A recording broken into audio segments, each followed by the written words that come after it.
Welcome to ఇతిహాస stories. అనగనగా ఒక అడవిలో ఎన్నో జంతువులు కలిసి హాయిగా జీవించేవి. వాటిలో ఒక పొగరుబోతు పాము ఉండేది. అందరూ దానికి భయపడేవారు. ఎందుకంటే అది ఎదుటి జంతువులను చిన్నచూపు చూస్తూ ఎప్పుడూ భయపెట్టేది. ఒకరోజు పాము పెద్దగా పిలుస్తూ ఇలా అరిచింది, "ఈ అడవికి నేనే రాజు. నాకంటే తెలివైనవాడు, ధైర్యవంతుడైనవాడు ఎవ్వరూ లేరు."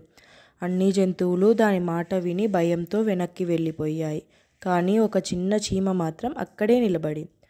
అది చిన్నదే గాని చాలా తెలివైనది. పామును చూస్తూ ఇలా అంది, "ఓ పాము, నీవు ఎంతో శక్తివంతుడవని అనుకుంటున్నావు. అది నిజమే. కానీ తెలివి కూడా అవసరం కదా. మనం ఒక ఆట ఆడుదాం. గెలిచినవాడు నిజంగా బుద్ధిమంతుడు." పాము నవ్వి ఇలా చెప్పింది, నువ్వు నన్ను గెలవలేవు అని చెప్పింది. చీమ ఇలా చెప్పింది, నేనొక ముళ్ళు గుహలోకి వెళ్ళి ఉంటాను. అప్పుడు నువ్వు నన్ను బయటకు తీయాలి. కానీ నన్ను కరచకూడదు, చంపకూడదు. నన్ను బయటకు తీయగలిగితే నీవు గెలిచినట్టు అని చెప్పి చీమ గుహలోకి వెళ్ళిపోయింది. పాము గుహలో తలపెట్టింది. కానీ తలలో ముళ్ళులన్నీ గుచ్చుకున్నాయి. ఎంత ప్రయత్నించినా గుహలోకి చేరుకోలేకపోయింది. చివరకు దెబ్బతో నొప్పితో బయటకు వచ్చేసింది. చీమ బయటకు వచ్చి ఇలా అంది, బలవంతుడైతే చాలదు, తెలివి ఉంటేనే ఎవరికీ భయపడక్కర్లేదు. అందుకే చెప్తారు, శక్తి కన్నా తెలివి గొప్పది అని. పాముకు సిగ్గేసి అక్కడి నుంచి వెళ్ళిపోయింది. అడవిలోని జంతువులందరూ చీమను అభినందించాయి. ఇందులోని నీతి ఏమిటంటే, బలం ఒక్కటే కాదు, తెలివి కూడా అవసరం.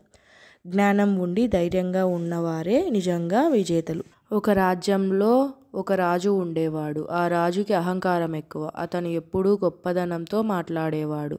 తను అందరికన్నా తెలివైన వాడనని అనుకునేవాడు. తన తలపైన వేసుకునే రత్నాల తలపాగా వల్లే తనకు అంతా చుట్టూ గౌరవం ఇస్తారని భావించేవాడు. ఒకరోజు రాజు తన మంత్రి నందుడిని పిలిచి ఇలా అన్నాడు, నాకు కావాల్సింది ప్రజలంతా నన్నే చూస్తూ ఉండాలి. నా తలపాగా వెలుగుతో మెరిసిపోవాలి. అది నా బుద్ధిని, శక్తిని చూపించాలి అని అన్నాడు. నందుడు నెమ్మదిగా నవ్వాడు, కానీ ఏమీ చెప్పలేదు. ఆ రాత్రే అతను ఒక పాత కప్పైన తలపాగా తీసుకొని అందులో కొంత మాయపు కాంతి పూశాడు. రెండవ రోజు ఉదయం నందుడు రాజుకు ఆ తలపాగాను ఇచ్చి ఇలా అన్నాడు, ఈ తలపాగా చాలా ప్రత్యేకం మహారాజా. దీన్ని ధరించిన వాడే నిజంగా తెలివైనవాడు. అందరికీ ఇది మెరిసిపోతుంది. కానీ తెలివి లేనివాడు వేసుకుంటే ఇది మట్టిలా కనిపిస్తుంది. రాజు వినగానే గర్వంతో తలపాగా వేసుకున్నాడు. కానీ ఆశ్చర్యంగా అది మెరవలేదు. ప్రజలు నిశ్శబ్దంగా చూస్తూ ఉండిపోయారు. రాజు కోపంగా ఇలా అరిచాడు, ఇది ఎందుకు మెరవలేదు? నేను తెలివైన వాడినంటావా?